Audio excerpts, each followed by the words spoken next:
Hello friends, it is me, I am back. I have failed miserably at Vlogmas. So it is actually Friday, December 15th. Not posted a video in a couple of days. Honestly, life just happened. I was busy, Christmas parties, work, teaching dance. The past couple days have been a lot. And I had a lot of stuff pre-filmed leading up to that, but now I don't, obviously. So I do apologize. I am gonna try and catch up this weekend, but I wanted to film something, get it out for you guys. So today we are going to do an unhaul. So I haven't done an unhaul on my channel in a while. So I have this bag of books here. Oh, it's very heavy. That is going to go to a used bookstore to see if I can get any credit or money for them. And then anything that doesn't sell there is going to be donated. I have a couple of these currently listed on my Pango, but if they don't go in the next couple of days, they are probably going to leave with these. I know, I'm sitting on the floor and not playing with you. They're not used to this. They're used to me sitting on the floor and playing. Oh, look, my hair's coming out too. Just the cherry on top of a great day. All right, so we're just going to talk about these.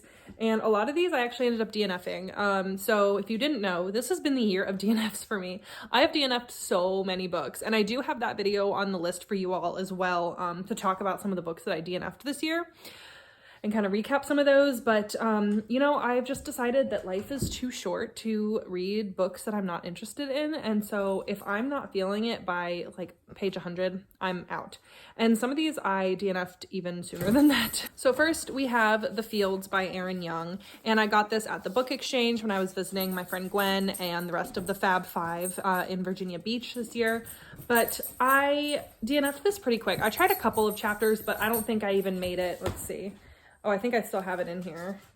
Yeah, so I only made it to page 41 and I was like, nope. It's, I think, like a police procedural.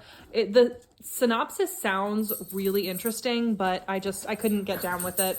Something about finding a body in the field in Iowa, and that's really it. Excuse my dogs as they play. But anyways, I think this is actually my friend Gwen's copy that she turned into the book exchange that then I bought with credit.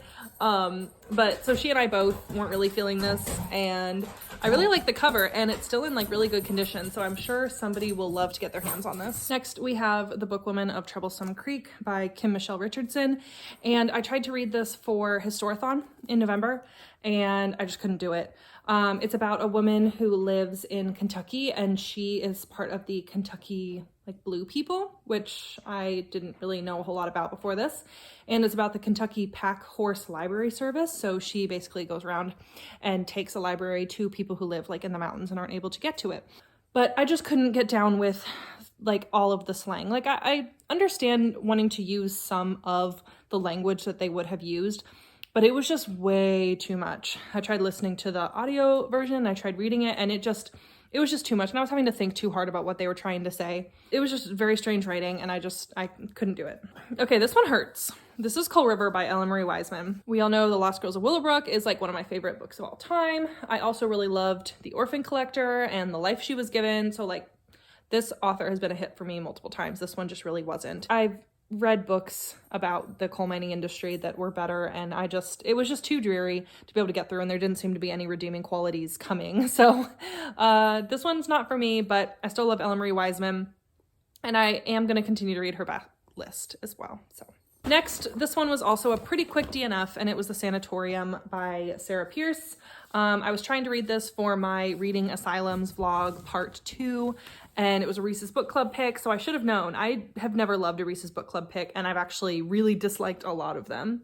And so this was, I think it's in the Swiss Alps, and there was just too many Swiss words that I didn't understand, and it was so slow. I was 50 pages in, and I still had no idea what was happening. It was still like introducing things. So yeah, just not for me. Next is one that I actually did finish, Before You Knew My Name by Jacqueline Bublitz, and I didn't like it.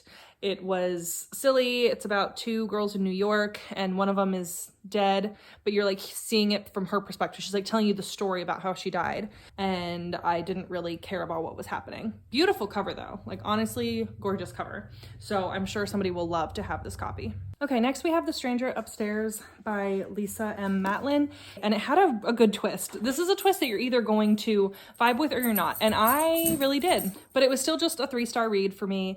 and I know that somebody will really enjoy having this copy. Next we have Asylum by Madeline Rue, something that I read for my Reading Asylum Books Part 2 vlog. I got this from Books A Million for just $2.97.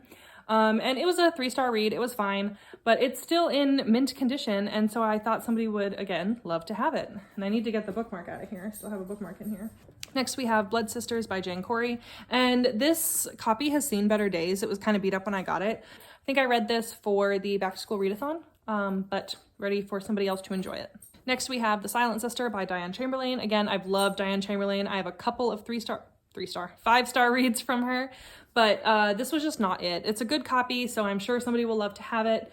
I paid $9 for this, which is more than I typically pay for a used book, but basically this girl's sister committed suicide as a teenager, and then we realize maybe that isn't what happened. Maybe she didn't actually commit suicide. Maybe there's something else going on here. And so she's kind of like uncovering what happened to her sister. It was slow. I didn't care. Couldn't connect with the characters. I honestly didn't care what happened to the sister. And so I DNF'd it about 50% in. So next we have The Book of Two Ways by Jodi Picoult. This one was a huge bummer. I love Jodi Picoult. Did not love this one. Had a weird, it was just weird. It was just weird. Too much stuff about Egyptian hieroglyphics. It just didn't mesh with me. Read any other book by Jodi Picoult. Next we have another DNF, Brain on Fire by Susanna Cahalan. I read her other book. She had some sort of disease that kept on being mislabeled. It caused her to be violent, a flight risk. She ended up being committed by her family. I just didn't mesh with this one, and I got about 70% in and DNF'd. This one I DNF'd after one chapter, The Night They Vanished by Vanessa Savage. I read this I read the first chapter of this for a try chapter video, and I just didn't care. Girl went to a bar and then went home, and that was literally the first chapter. There was just absolutely nothing intriguing about it whatsoever, and I'm sure there are better thrillers out there. Another one I DNF'd after a chapter, The Perfect Nanny by Layla Slimani. Pretty typical creepy nanny book. From what I've heard, it doesn't really bring anything new or different to the creepy nanny trope, and I don't think I heard one person say something good about this book, so happy to pass that one along. Next we have Orphan Number 8 by Kim Van Alkemade, another DNF. I also DNF'd this one at like 50%. This is about a girl who was in a Hebrew infant home, and she was used for child experiments. That was such a small part of it, and then it was really what it was about was her life after that. And so it's not really what I thought it was going to be about. I thought it was going to be about her experience in the infant home and having all of these things done to her and kind of what she does with it, but it was really just about her life after that. So it's kind of misleading in the synopses. And other than that, it's just about life as a nurse in 1950s. So just not enough to hold my interest. Okay, 2 more, and they're both DNFs. First, we have Pathological by Sarah Fay, the true story of 6 misdiagnoses. It was just silly, and the way she would describe things was just silly. And it felt more like somebody trying to justify poor decisions. And yeah, it just wasn't about that. So this one was DNF'd pretty quickly. And then last, we have The Pull of the Stars by Emma Donoghue. Again, DNF'd really quickly. There are no quotation marks in this book. So that right there, I couldn't even get past that. I just couldn't.